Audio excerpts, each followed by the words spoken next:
Welcome to the Surviving Siblings podcast. I'm your host, Maya Roffler.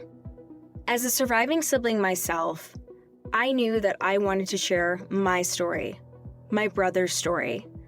I lost my brother to a homicide in November 2016, and after going through this experience, I knew that I wanted to share my story and his story. And now it's your turn to share your stories.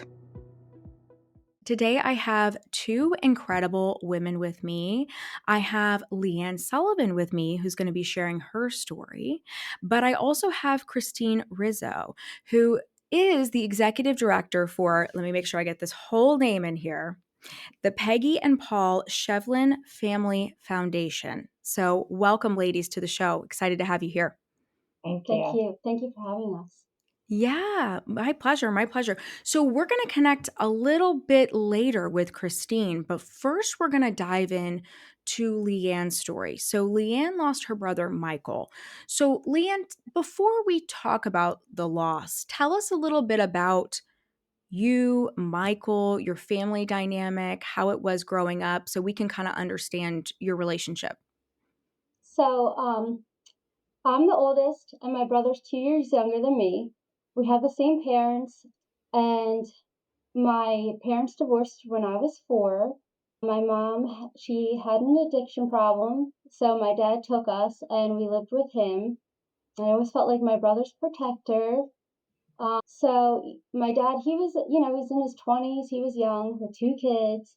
So we stayed with his mom, and then my dad got remarried to a woman, and she had 3 kids. So at 6, me and my brother lived with them, and it didn't go great because it was like 5 kids blended in a small 3-bedroom house. And it was hard. We didn't get along with the kids weren't that nice, and the lady wasn't that nice. I don't judge them. I don't know what they were going through at the time, but um my dad couldn't handle it, and he sent me to my aunt's house, who was my mom's sister, when I was 6. So basically, at that point, I didn't really get to see my dad or brother for like 10 years. And I grew up with my aunt. We tried to have a relationship, but like one day when I was younger, my family took me to see my brother. I brought them Christmas presents. I mean, I was a kid, I was probably 8. And, the woman didn't like that we didn't get her kids something for Christmas, so she didn't give my brother anything. And then we didn't talk for probably 10 years until I was 16. So when I was 16, I became pregnant.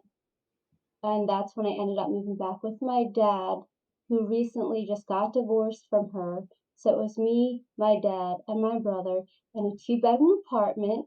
And then, you know, me and my brother, we were really close then. And yeah, we were really close, but my dad worked a lot. He was always working, and my brother was unsupervised. So he got into things that's when he got into his addiction. And there was an epidemic at that time that hit this community really hard. So, yeah, my dad was working, my brother was doing his thing. I had a little baby, and it was chaotic. And then my dad, he ended up remarrying again. So when I was 21, I ended up buying a house, and then my brother came with me, and I felt like more like his keeper. He checked in with me. We helped each other out. He watched my son, I was young. I still wanted to go out a little. So he helped me there, and I helped him. And that was kind of the dynamic of our relationship until he passed away, really. Yeah. Wow, that's an intense background. Yeah, you had a lot going on. But I think that's really cool that you guys came together and your child was probably really connected to your brother because you guys were living together. So that's an intense situation for sure. Yes, he definitely stepped into he was that even though he had his own problems, he had a big heart. He was like a big kid, and he did help me with my son. He helped me discipline him, and he was like, he was that male role model in his life. Yeah. So it was Yeah. really hard on my son to lose. Yeah. Yeah, of course. Yeah. So take us to 2016. LeAnn, take us to 2016. This is unfortunately when you lost Michael, right? What was life like for you then? Were you guys still living together, or what was the dynamic then? Oh, I also have a sister. She's 9 years younger, but Mhm. she had a different father, and she grew up with my mom's other sister. And me and my brother always knew about my mom's addiction. And I love my mom. I loved my mom. There's no judgment there. I understood, I understood. So we knew, but they never told my sister. They lied to my sister until she was 18. And we were resentful for that. And then when my sister was 18, she was like a straight A student. But once she found out, she kind of, she was drinking all the time and she kind of lost her way. But she's good now. But their relationship was kind of strained. But I know my brother, all he wanted, like what was important to him was family. So my brother, he met a girl and she was younger and they had two babies. And he ended up, so the 2 years before he died, he ended up, that's when he had the babies and he was living with the girlfriend at her mom's house. And my brother was working full time, 5 days a week. He was like a way better parent than me, like structured, disciplined, involved. He worked 5 days a week and he bought a house. Like, so he was doing great, He would come to my son's games. My kids, I have two kids, the house was walkable to my house. So they would walk over there. They would walk the lawnmower over there, Mhm. and we helped each other out with the kids and everything like that. If he needed help, I was there. If I needed help, he was there. So, everything was going great. And we were just at his second son's, I think it was his birthday party at the new house, like right before he passed away. So in our minds, everything was great. But right before he passed, my brother confided in my aunt that my sister lived with that things weren't going great at home with his girlfriend at the time. She was young, so I don't blame her. But there was a lot going on, and he didn't know what to do. And my dad offered for him to like stay there and with the kids, and I offered to help. My aunt offered to help, but my brother, he didn't want to be separated from his kids, and that's what he was scared of. And the night before he died, he called me and he's like, "Lee, things are going great. Like, like they're working everything out. Like I didn't have to worry. So things were good." So the next day, that was a Thursday night. So the next day I went to work. I was an accountant at the time. I just got a promotion. I was in a new role. And after work, I went to pick up my son. He was at my aunt's. I forget why, but I went to pick him up, and my brother's girlfriend's mom was calling, and I didn't know. I was like, I'll call her back. And then when we were leaving, she kept calling, and I knew something was wrong. I was like, well, if I don't answer or if I don't call, then I don't have to deal with it. But my son's like, no, just, So I called, I answered when she called again, and she said, you know, Michael's dead. And yeah, it was crazy. It was hard. So, I The went call home. it's the call, LeAnn, right? That we all either make or get or some kind of mix of that, as we all know. We're all nodding because we know. It's, Yeah, it's the first episode of this show is called The Call. And when I did that, I was like, that stuck with me. That call, you never forget that call. And so many of you guys who listen remember your call, like you remember yeah, it, making it or giving it. So, or, getting it. yeah. So, whatever that was for you. So, yeah, I'm sure you have never forgotten hearing No, that. Yeah. yeah. So, what did she tell you on that call? She told you that he had passed, but she tell you any details, or was that just what happened? No, I think he overdosed. He overdosed, and they tried to revive him with the Narcan 2 times, and I think at that time they already taken him away, so I couldn't go right. But I heard it, but I didn't accept it. Like it wasn't real yet. So yeah, so I went home. My dad flew down. I don't remember if I called him or not. He said that Mary Beth called him. And then we ended up driving to my aunt's a few minutes away. She's like the matriarch of the family, and that's where my sister lives. So we were all there. And that was the first time in my life that I ever felt. like physical pain from something. I've never felt that before. I don't ever want to feel that again. It was just, yeah, I couldn't stop crying. I didn't want to believe it. I was hoping it wasn't true. I was hoping he would come back or he'd wake up or this just not real. But I think after that, it kind of just went numb for the week and just went through the motions to be there for my dad because it was just me and my dad, and his wife. But I felt like, I just had to be there for him. And we did went to the funeral home and did all the arrangements together and, just got through it that week. We hope you're enjoying this incredible episode of the Surviving Siblings podcast. I'm your host, Maya Roffler. We'll be back in just a minute after hearing from our incredible sponsor.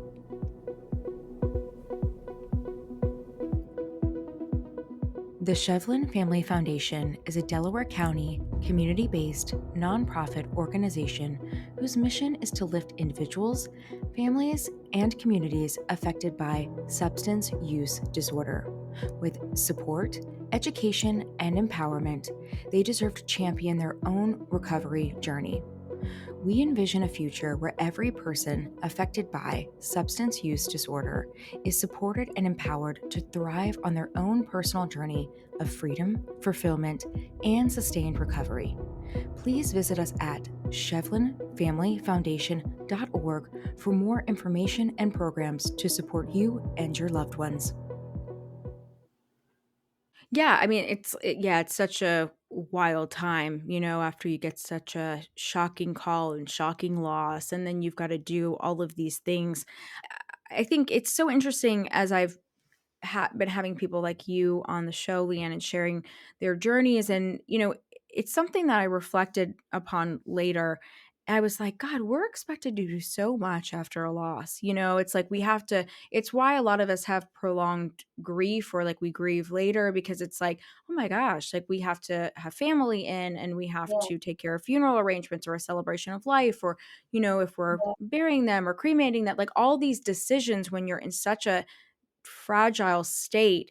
It's been yeah, fascinating to really think about that. And when I hear stories like yours in your lost journey, I mean, you're just kind of going through the motions, but yet you're having to do all of these things and make these decisions. And then you mentioned something that comes up so much with sibling loss. We have to be there for our parents, right? And you being there for your dad if yeah. it falls to us, it's a big responsibility. Yeah.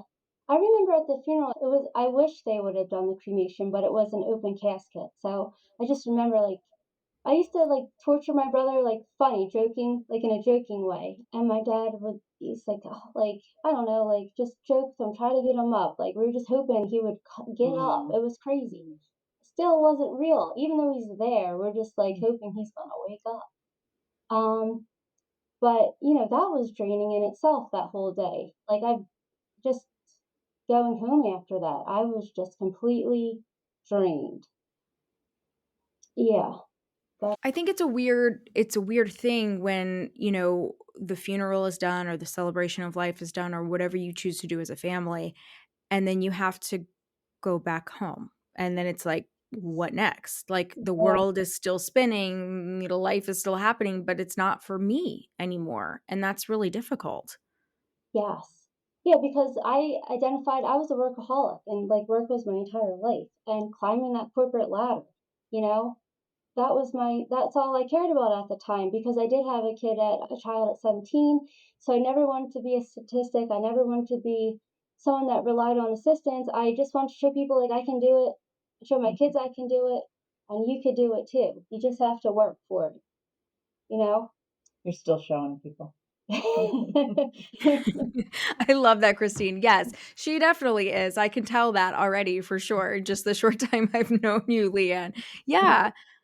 But I think I identify as a workaholic too, LeAnn, Yeah, and, like, I should have known we would hit it off right away because of that, and so when you lose someone, like, we've both lost brothers in the same year, which of course we connect on, but when you lose someone like your brother that's so significant in your life and, like, work has been so important, and then it becomes such a difficult time, and it's like all you wanna do is throw yourself back into work, but you really can't because 'cause you've gotta slow down to do all of these things like the funeral and, like, and by the way, take care of yourself and, like, allow yourself to grieve, and for me, it was one of the first times where I was like, you know what? Maybe I need, like, I went back to work, which I'm curious what you were doing, which I'm going to get into that in a second. But like, I went back to work, and then my boss at the time, which I think I shared this on the show, I was Yeah. like, she was like, go home. Like, this is, and it did help me reevaluate. And it kind of helped me spin off into entrepreneurship, which these are the gifts we do get out of grief, and loss. But wish we didn't have to get them that way, but they happen, right? They happen. What was that like for you as someone who identifies as a workaholic too? Like, did you go back to work right away, or what did life look like for you? So I did get back to work right away. The week, that following week, because you only get a week off. Yeah. If And you're lucky. Yeah. yeah, If you're lucky, right? Lucky, air quotes. Yeah. I went back and it was a new role. So it was a new boss, it was a promotion. I was only in that role for like 3 months. And um, my family goes away every like second week of July. And I didn't ask to go away because I was in a new role. It was year-end close, and my family said that they would take my kids, and the shore's it's an hour away, so like I could come back and forth. So I wasn't planning on taking the entire week off. But when my brother passed, I was like, I need that week. I need to be with my family. So I think I asked them that before I went back. So my first day back to work, as soon as I went in, they called me into an office and reprimanded me for wanting to take off that week. That was my experience. The people in that department, they were fresh out of college. They were all young. They haven't faced adversity yet, so they had no idea what I was going through, and they also didn't know who I was, the worker before, so that was hard. And I was grateful to be at work, to be distracted, right? Because I did like my job, but I would just start crying out of nowhere, and I ended up going to the doctor, and I got on antidepressants, and then I got on anxiety medicine, and they gave me Adderall. I was on all types of medicine, trying to like just get through it, but I'm struggling with work, struggling to get there on time. And then my older son, he was going into a senior year in high school. So I had to be there for him, and he was struggling. And so I had to take care of that while I was at work. There wasn't a lot of support around at that time in 2016. And he was 17, so there's not a lot of places that teenagers could go to. Fortunately, I did have a job with great insurance, and I was able to get him into a place. So, I had to deal with that at work. So that took away from it. So, and then I would be at work, and I just felt more like a calling to serve and help people. There was a group called AIM, and I would watch them. They were helping people in Kensington. They were the only group around I knew at the time. And I just felt like that's all I wanted to do. I didn't want to work anymore. I wanted to help people. But eventually, I did get my son into rehab. And then, my family all my relationships fell apart. I blame my dad. We didn't talk I should have done that, but it was anger. So, we didn't talk for a few years. I blamed him for my brother's death, but it was my brother's choice, and it was an accident. So I knew that now. So because of the loss and all the pain you were feeling and the anger, which I deeply connect with feeling anger, I always, when people talk about or they share with me and they'll say, well, I'm really feeling this or I'm really feeling that, I'm like, oh, that's kind of your drug of choice with grief. And they're like, what do you mean by that? And I'm like, look, my drug of choice with grief was anger. Like I just kind of stayed in anger. And I feel like a lot of us kind of find ourselves getting stuck in something like along our journey. And some of us might not experience all, the stages of grief. We could do a whole episode on that, right? But they're not linear. You don't experience every single one. You might, but it's unlikely. For me, it was anger. So I so connect with you on that, LeAnn. But also, what I find with anger is that we'll often push people away. Because, I mean, as you guys know, my story, I've pushed my entire family away. And in some ways, I regretted it. I shouldn't have pushed some of them away for as long. And some of them, it was healthy. So I connect with what you're saying about your dad because, that's what happens when you're angry is you can push people away or, displace kind of blame and things like that. So I appreciate you sharing that so openly with us. And do you feel like your son, I want to talk about your son for a second, he must have taken this loss so difficult because, I mean, your brother was around very much in your life, a patriarchal figure for your son. So do you feel like that impacted him in a sense where he was going down this path of addiction and using, or what did that look like? And it also has been a theme in your family, which, we talk about when we talk about addiction. So I see that potentially in the story, but also the loss for him must have been great as well. Yeah. So my son, he wasn't perfect before then, but he, just did what at the time what normal high schoolers would do, right? Like with the drinking or whatever. But I never saw it. But one day I saw him, he was high and it was on Xanax, and that scared the crap out of me. So my family, we pulled together, and I had, I would love to see him graduate high school. It was a senior year, but his life was way more important, so I didn't care. So my family did support me, and we had an intervention, and he went.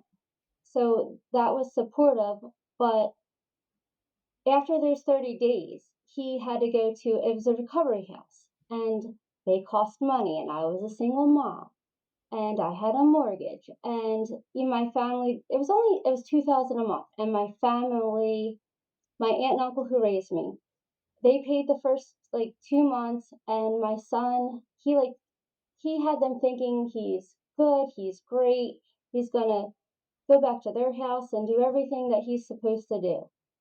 Um, and I didn't talk to them for a while after that. I felt so betrayed. Like, why couldn't they just do that? Like, I knew he needed that.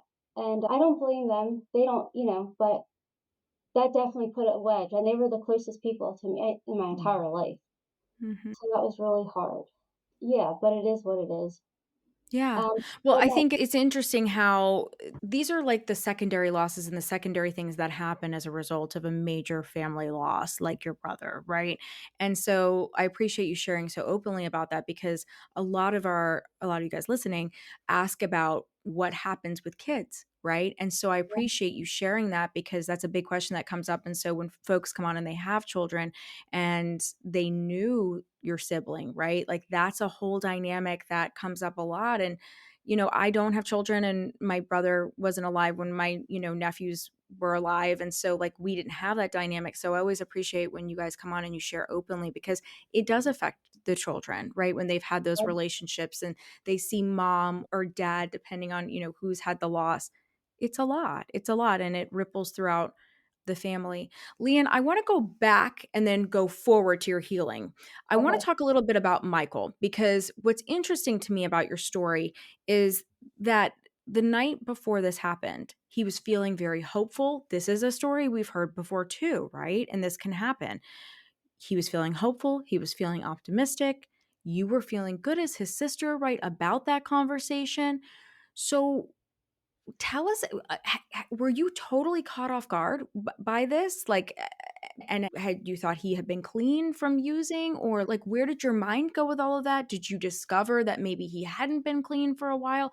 I think there's so many questions that would come up for me because I didn't lose my brother the same way, but my brother battled addiction too. I don't know if you knew that. So his whole life. And so that's the call I always thought I was going to get. And I think I did share that with you, Christine and LeAnn, when we had chatted the other day, but then I got a different call.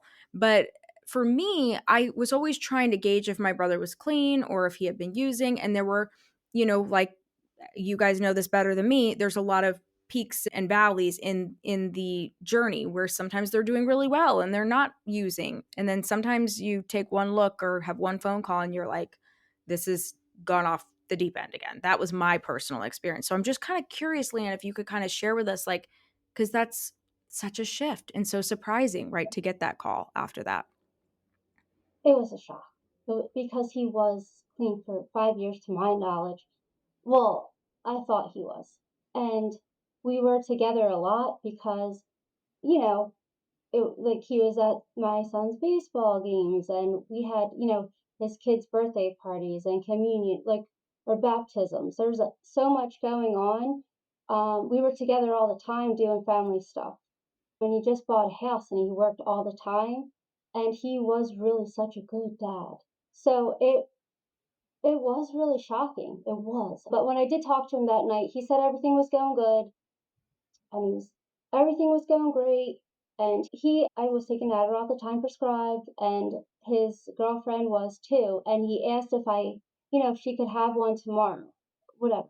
So I thought that's why they were calling the next day. And I'm like, oh, I'm not dealing with this right now. So to be honest, that's really what happened. And then when it kept calling, I was like, uh-oh, something's wrong. So it really was a shock. But looking back on it, I think maybe at that one birthday party, his eyes were a little, glassy or whatever. But to me, it was a shock. I Hmm. wasn't expecting that. Like I'm waiting for a call from my older son. I wasn't waiting for that call with him. Yeah. Yeah, So what did they find in his system? Was it Adderall? Was it fentanyl. multiple It was fentanyl. Yeah, fentanyl? Wow. Fentanyl is such an epidemic, and we've talked about it on the show before, and it's heartbreaking. It's absolutely heartbreaking. And 2016 was kind of when it was kind of first kicking off. Like now it's everywhere, but like that's a very I mean, when we look at this epidemic of fentanyl, that's an early story. Like it wasn't really being talked about like it is now. Like now we're very aware of it, but we weren't then. there's stigma. I mean, there still is, but especially then, even though so many were losing their lives, it's still a big stigma. It's Mhm. embarrassing. Did you Um, find yourself after you lost Michael, did you find yourself kind of not wanting to share the details about the loss and how it happened? Because that's a common theme, especially around that time, right? I think you guys, who lose siblings to addiction and specifically, for heroin, fentanyl, some of these really hard drugs, I think you're right. I think there's still stigma around it. I think it's getting better. And that's why I enjoy telling these stories because there doesn't need to be a stigma around it. Addiction is a disease. It is something that we live with. We're going to get into that. I know you ladies have so much to share around this, but like, I remember feeling very shameful with my brother. Like, I didn't wanna tell people, and even when he died, there was a lot of people that were like, "Was it drugs? Was it this? Was it that?" And so there was some responses with me where I was like, "No, by the way, it was this instead. Don't you feel bad for asking now?" But, yeah. like, there's a lot of that. Did you go through that too, LeAnn, like, after losing your brother, like, where you kind of didn't wanna share and be as open? Because obviously you're in a different place now, you're sharing it on our show. So, yeah. It wasn't more I didn't wanna share it because I was embarrassed of it at that time, but more I didn't want them to think of him as, "Oh, he's just an addict and he died because of that," because he really was so much more than that, you know? He was a great father, he was a great person, he had a big heart. He was funny, he was amazing. It's always the good ones, you know? So, a lot of his friends are already passed, but that was the reason why I didn't want to, because I didn't want them to sum him up as, label him because he was much more than Yeah. I that. totally understand that. Yeah, and so we get to talk about him today, which is great. Yeah. That's right. So tell us a little bit about your healing journey because it's coming up on 9 years for you, which I say that and we're the same year, so I'm just like this is wild. It's been 9 years. Tell us a little bit about your healing journey because you were dealing with a lot, the loss of your brother. You were helping your son. You were not speaking to your dad. Like there was just so much going on. And I again connect with anger. So tell me, how did you go like, where did you go? Where did you turn to? And I know we're gonna talk about the foundation because this is integral in your healing journey. So, tell us what that was like and how you started to find resources and help feelings. So I worked, from June 2016 to January 2018, and during that time, it was stressful. I would drive into work and I would think about driving off a bridge, or I just didn't want to live anymore. But I did have my kids, so that if I didn't, I probably, who knows? But I just didn't want to live anymore. I just didn't care. I didn't want to go into work. One day I was driving into work and I'm like, God, please, I don't want to do this anymore. Please, like, help me. And I go into work and it was like January 8th, 2018, and I'm going in and they call me in for a meeting and I'm thinking they're going to tell me I'm doing something good. I really did. And then they let me go. And I'm so happy. I gave them a hug Oh my And so god. thank you so much. Because I was just so grateful to be, I lost insurance, I got off the medication, um, and I got into network marketing. And even though I pushed everyone away in that space, it's not about sales, but it's a lot of positive mindset, a lot of self help. I connected with all these people online in my own little world. And I started working out every day, like taking care of myself. And that really helped me get out of it. And I was unemployed for a year and I was like, oh, what am I going to do? So I ended up getting into real estate. And when I got my license and I got started and I got on my feet, there was a guy that I met there and I knew that he was in recovery. And for some reason, I said, hey, I was thinking about doing this fundraiser. It's called Bowl for Hope because, I lost my brother, and me, my dad, and my brother, we used to go bowling a lot. That was like our thing. And he's like, that's not a stupid idea. I'm like, yeah, I want to do it, but I don't want to like handle the money. Like, I just, and then he's like, let me introduce you to someone. And then that's how I met Christine. Yeah, Yeah, that's exactly how it happened. yeah. It was crazy. Yeah. I But remember her walking into the office that day, and Tim at the yeah, time he was said, "Oh, I'm going to bring in LeAnn," and that happened from time to time. Well, she walked in, she's like this ball of energy, and she's like, and you sat right next to me. It was like this at my desk, and you were like, "Listen, I'm sick of doing nothing. yeah, Somebody needs to do something. I lost my brother to an overdose, and that started our relationship. It was right before COVID. It was no, it was in 2019, and in 2020 we planned the Bowl for Hope. yeah, Was your idea? It's actually tomorrow. yeah, What We perfect had it timing every that we're on here talking about this. I love it. Okay. year, and it's tomorrow at a local bowling alley. yeah, And you didn't tell me a lot of details about Michael. yeah. LeAnn rarely puts the light on herself, which is why I'm so proud of her sharing her story with your Mhm. audience. She rarely tells really the small miracles that happened in her own life. And for that, I feel kind of like her mama or a big sister. But we met then, and just her can do attitude. She's like, other people want to do things too. She now sits on our executive board. She's been instrumental in us raising money when it's really hard, I hate to say it, to raise money in this space. Mhm. So we've learned from each other and really motivated one another. We've done a couple of different events. Yeah, And anyway, that's how we met. And I'm very yeah. grateful for that. I'm very grateful. Oh, yeah. I didn't want to let the drugs win or the disease win, and I had to do something, and that was the only way that I could think of. And I'm just grateful to have you to help with that. And I also didn't want I if I could help other families not go through the pain that like my family went through and kind of tore us apart. Now me and my dad, we have the best relationship ever. He's like my best friend. I bring him on all the vacations. We have Sunday dinners every week. Like we have such a beautiful relationship now, and I'm so grateful for that. But yeah, but But there it's was a lot of heartache on the way, right? And that's the point of talking about this because I think there's a lot of learning that, all of you who are listening can take from this wherever you are in your journey. If you have a sibling that is still alive, but it feels like a loss because they're battling addiction, or if you've recently lost a sibling to addiction and it is tearing your family apart because it can do it on both sides of the loss. And hopefully you never have to get to the side of the loss, right? So I really appreciate you sharing this so openly because I connect with that personally. And it does tear a family apart and it can create kind of teams and sides and, yeah, people who are thinking, personally, I went through that too with my brother where like my dad wanted one thing, my mom wanted another thing. My dad wanted him to go in rehab and get help. My mom was like, no, let's keep him at home. And I was caught in the middle and angry at both of them because I didn't feel like either one of them were handling it the right way. I felt like one was more enabling, one was enabling in other ways. All of that was probably true at the Mm, time for you.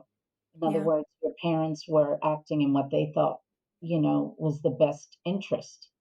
Yeah. of your brother. Many times for us, we'll see family members get involved because they know they can't control Hmm. their loved one who's in active addiction.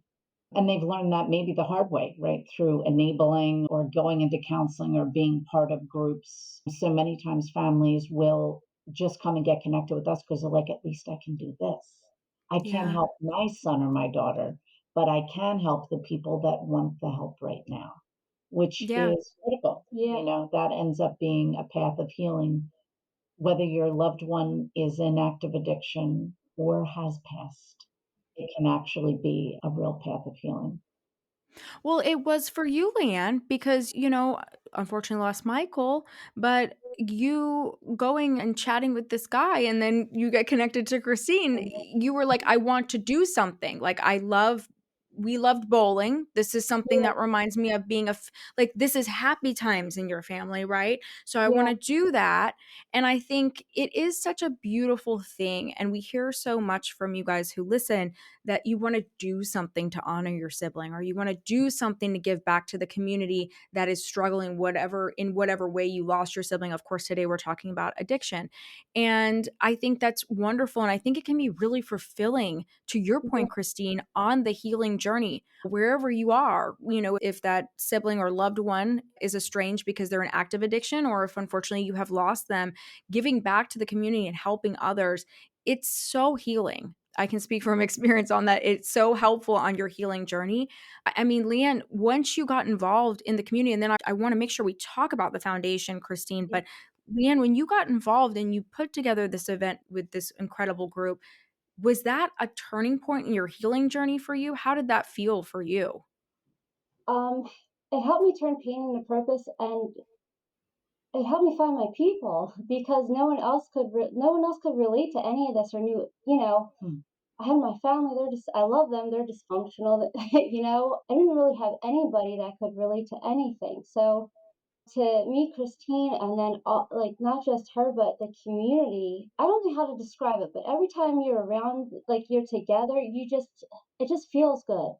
And I really feel like volunteering and serving really does help heal. And that's what yeah, And then you're helping other people. So you're helping yourself at the same time right. while you're helping other people. It becomes this great gift. And one of the things I've been happy to witness is how her youngest son, Anton, now, like he sees his mom do that. Yeah. Mhm. And now he comes to the events and he helps. Like we're raising generations Yeah. of givers, Yeah. and not to give for give's sake, but to give because pouring yourself out in service makes a difference. And many times doesn't cost a lot. You Yeah. know what I mean? Donating an hour here or there, coming up with an idea and seeing it through.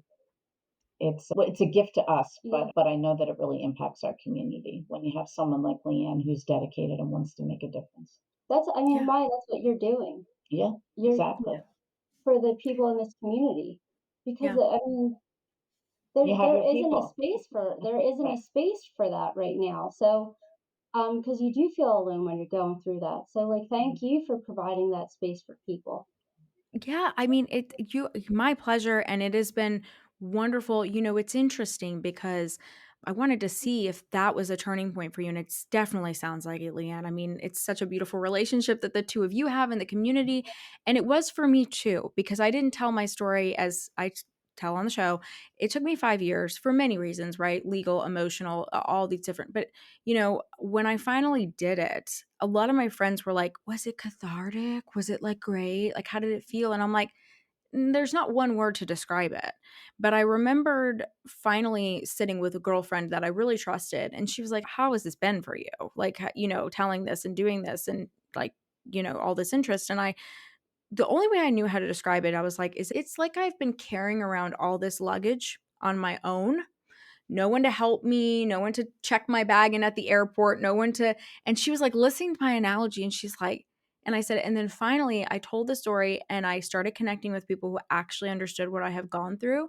And it's like I got to set it down for a little bit. And she was like, Mm.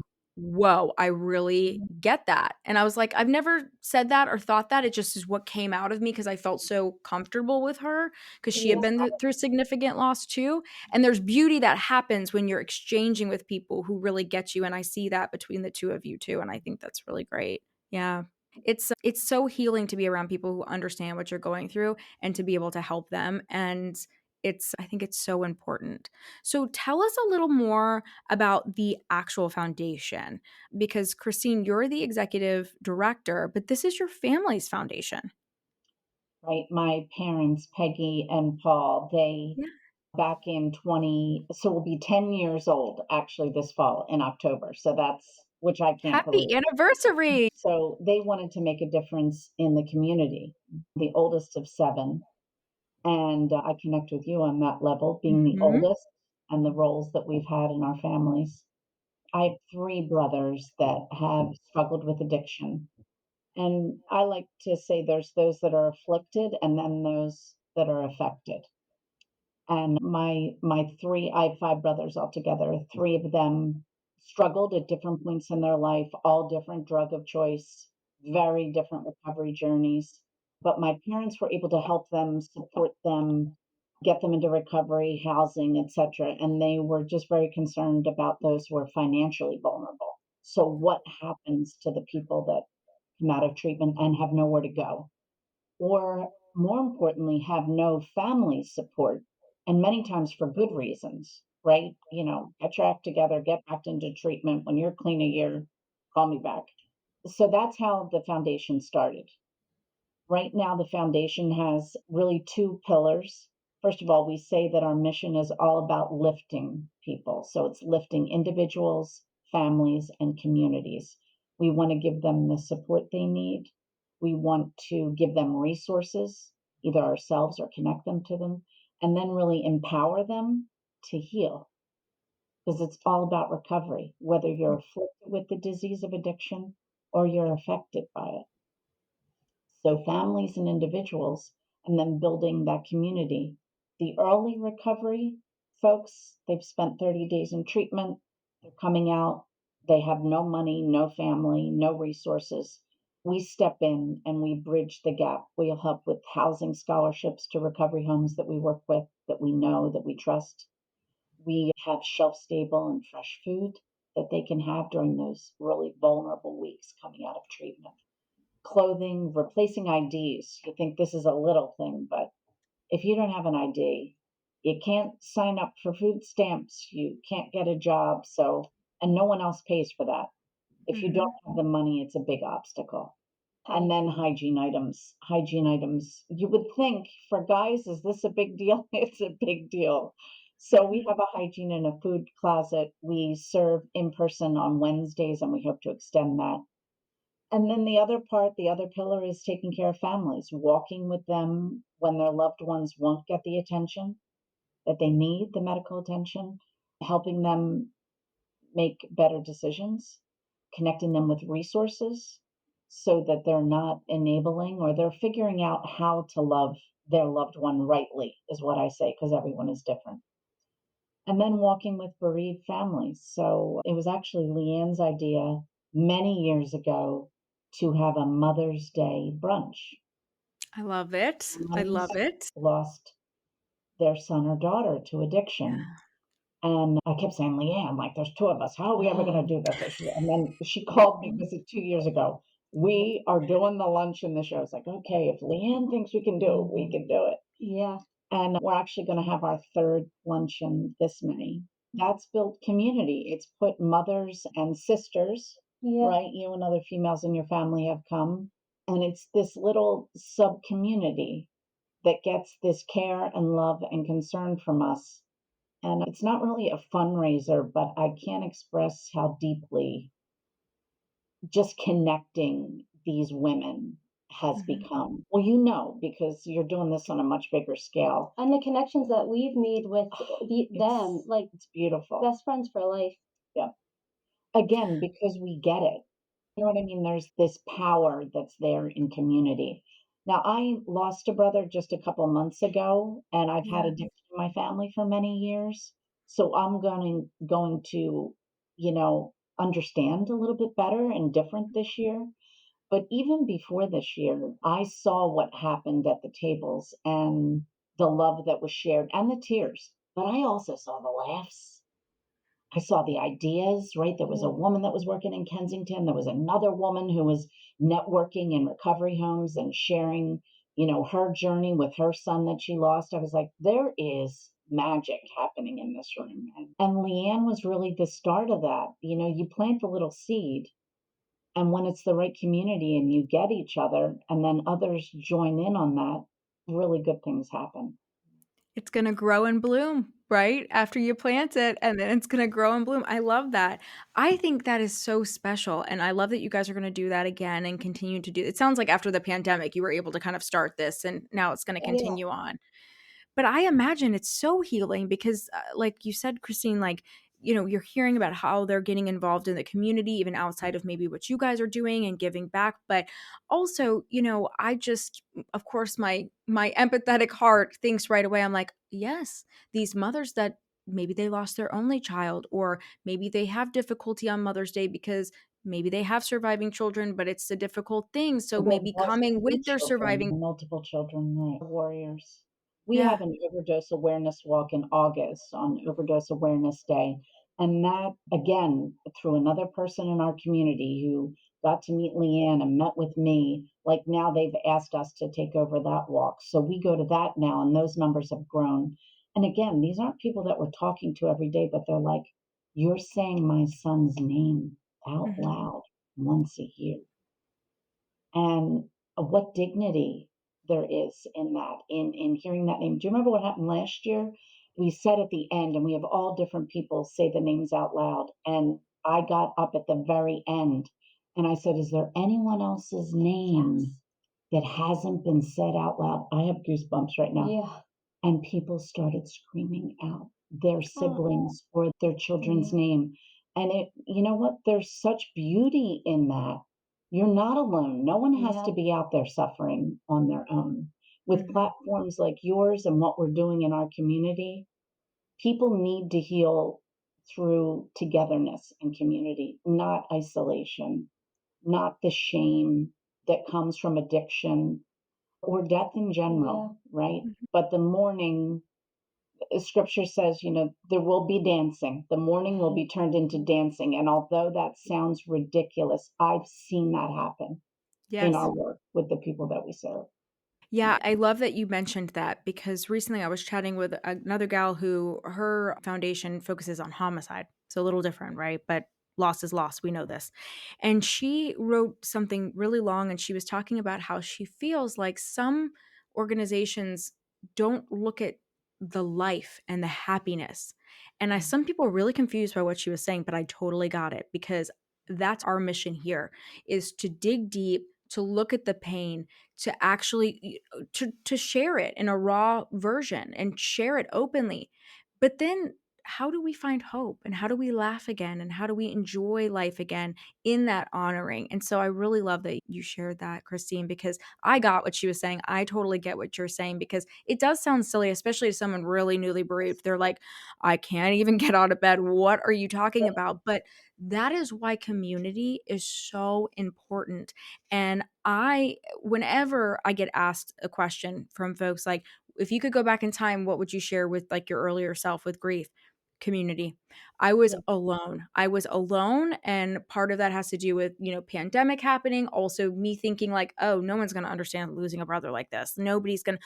But there's a reason we think that. It's because people aren't talking about it. So that's why it became important for me to talk about it and have folks like you talking about it on this podcast and just on all the things we do because little did I know there were millions of people out there that could have been connected to me. I felt alone because we just didn't know. And that's why your work is so important because that is my number one piece of advice to people. I'm like, if you want to dramatically help yourself on your healing journey, it's not going to just catapult you forward. You got to feel it, you got to process it, you got to work through it.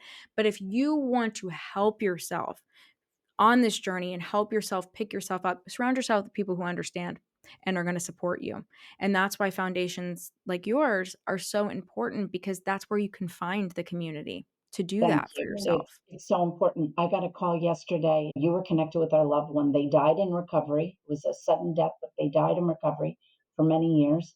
And that felt weird to me. I was like, oh my gosh, but I went and I was happy to be there and share stories about this person and the impact he had.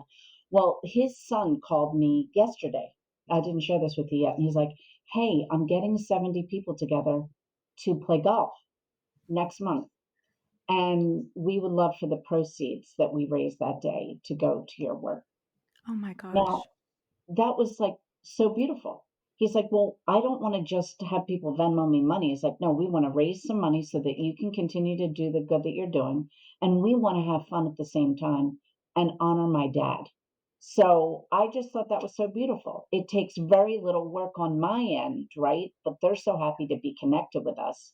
And then we'll hopefully show up at that event, support, share more stories, and provide all of the ways for them to, right? We'll put it on our website, we'll do the back office. So we do the easy things from my perspective, but it gives them a sense of their dad living on through this fun event with friends and family and neighbors. So it's good. Yeah. Everybody wins, Yeah. Yeah. Everybody wins. What a beautiful gift. And that's a testament to the work that you're doing when people reach out and they want to support you and they want Yeah. to support the community. And it also shows like how you've supported them. I think that's really important. And what an honor to speak at someone's, I mean, wow, that's like really touching, right? Yeah. I was like, I'm not sure I'm going to be able to do a good job, but you know what? I talked about the program at the time. He was a big booker. He was in Mhm. AA, and he was a funny guy. So I was able to connect some stories. We're actually second cousins. And although I hadn't seen him in a while, I knew some good stories about him. So it was an honor. Yeah. But I'm glad I didn't back away from it because it would have been easy for me to say, no, there's other people because I'm not in recovery. You know what I mean? My brothers struggle with addiction, but I don't. But I didn't. I stepped into it and served them the way they asked me. And it ended up being a good thing. So I was outside of my comfort zone. I think that's wonderful. And yeah, thank you for sharing more about the foundation. And we're going to talk about where to find that in just a second. But before we close out, LeAnn, I want to thank you for sharing Michael with us and your story and just so openly about it because you've had a lot of things happen in your life. You were a young mom, you had a lot of family disruption throughout your life. You've overcome so much. And so I mean, Christine has said some of this already, but like you should be so proud of yourself. You're such a beautiful person and where you are and what you're doing and what you're giving back to the community. And I think it's really great. But I wanted to ask you before we talk about where to find both of you and the foundation and how to connect with you guys. If you want to get involved with Christine and LeAnn, please do. But LeAnn, what did we not cover or what advice do you have for folks going through something similar to what you've gone through? Feel free to share with us. Oftentimes we get advice, if you could go back in time in your grief journey or, even back when Michael was here, if there's, something that you maybe wish you had said or done, what advice would you give to our incredible listeners who maybe have a sibling in active addiction or lost a sibling to addiction or got, fentanyl, all of these experiences that you've had? I think you're a wealth of knowledge for them. You have to take care of yourself first. If your family is dysfunctional, you could find there's so many different communities out there. You can go on Facebook. There's so many different things out there. Reach out to somebody because there's going to be someone who already went through that could help you. It's going to be hard. Life's hard. It's hard, but you can get through it. And I wish I maybe didn't numb it by going to the doctor and just trying to, take medicine and just deal with it head on. But just give yourself some grace, give yourself some time, and just find a way to connect with people. Yeah. Beautiful. I think that's yeah, it's so beautiful and so true. And as I mentioned before too, community is so important. When we're human beings. We're not meant to be isolated. We're meant to be connecting with other people. And when we feel like we want to know that someone can connect with us. But what's interesting about a loss like this, losing a loved one, which both of you have lost siblings to addiction, is that it's you feel alone, but like you're also like, but I want to know other people have gone through this, but I don't wish this on anybody else, right? So it's this weird Yeah. dynamic that you get into and kind of in your head where you're like, I don't want to ask other people or reach out because I don't want anyone else to have felt this or to have experienced this. But the reality is they have. They have. Yeah. And kind of when I broke that down myself and I opened myself up to more community, it was life changing. So I just so appreciate you sharing that with us. And then I have one actual other question for you too, LeAnn and Christine also. Something that comes up a lot with our siblings who listen to the show who've lost a sibling to addiction, to overdose, is they blame themselves a lot. So I'm curious, LeAnn and Christine, your advice on this, because this is a big one. So I wanted to make sure I asked this before we closed out and talked about where we can find the foundation, both of you. But what advice do you have for this? Because this really wrecks people, right? And we're talking about siblings here, but if you've lost anyone, right, to what could I have done? Or if I had just called them, or if I just noticed that maybe they were using again, like if the what ifs, right? Or if I had just had, what advice do you have for these incredible listeners on that? Because that's a big one that comes up. There, there's nothing that they could have done because, you know, there's nothing that they could have done because whatever's in their mind is they're going to do what they want to do because it's their decision. And I don't think that they, it's not like their intention was to maybe, you know, but I, I, I knew I was there for my brother when he needed me, and there's nothing that I could have done.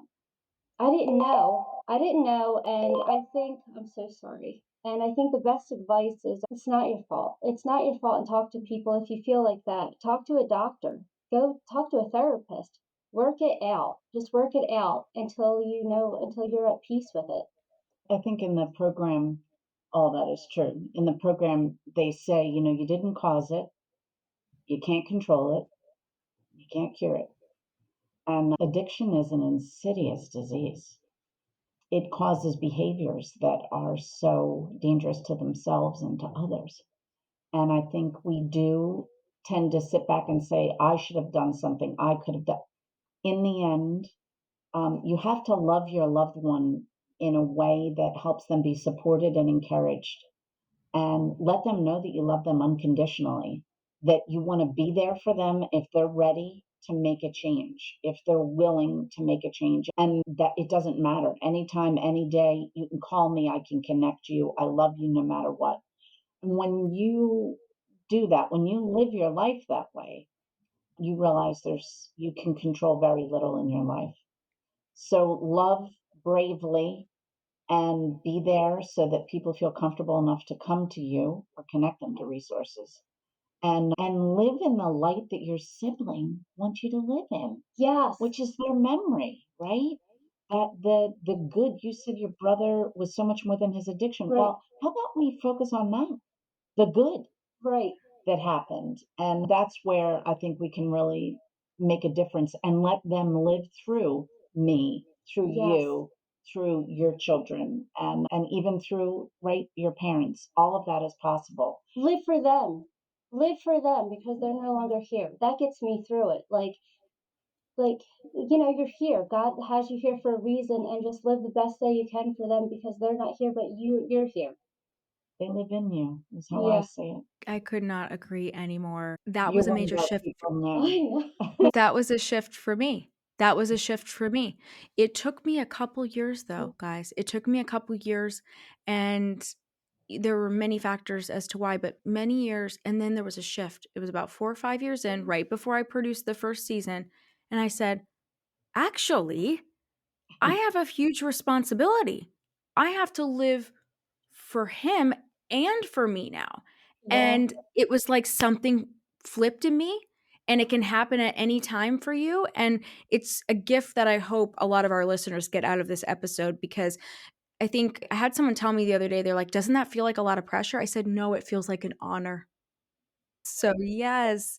Ladies, thank you so much. Okay, let's talk about where we can connect with you. So, as far as the foundation, this is going to be in the show notes and on our website, but tell us, if everyone's listening, they can just hear it. Website and any socials, tell us where to find it, you guys. We're at the Shevlin Family Foundation. That's SHEVLIN, familyfoundation.org. We're outside of Philadelphia, but we'd love to have folks connect with us. We're on Facebook, Shevlin Family Foundation, Instagram, Shev Family Foundation. I'm also out on LinkedIn, Christine Rizzo, but it's been an honor to be here, Maya. Thank you so much.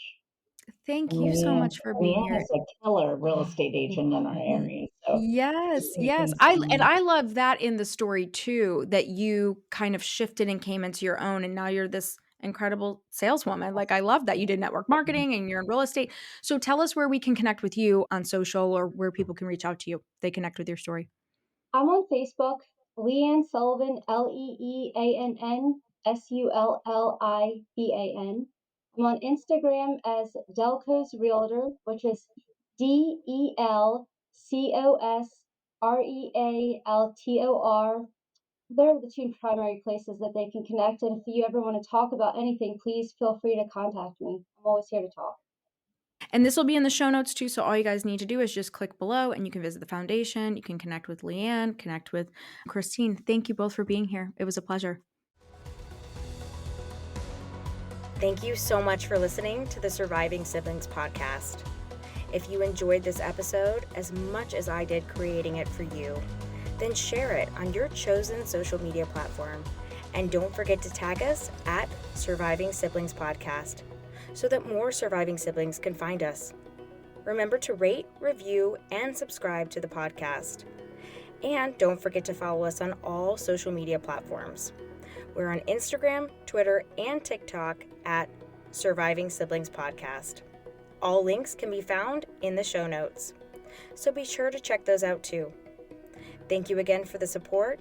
Until the next episode, keep on surviving, my surviving siblings.